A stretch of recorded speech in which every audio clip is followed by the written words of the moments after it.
Okay, to this video, I will show you how to do a bowline knot. Just be sure you are with me. Okay, let's do this.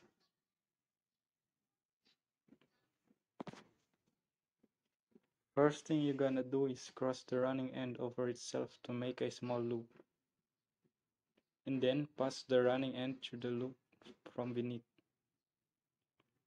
Next step is pass under the standing part and then downward the small loop again.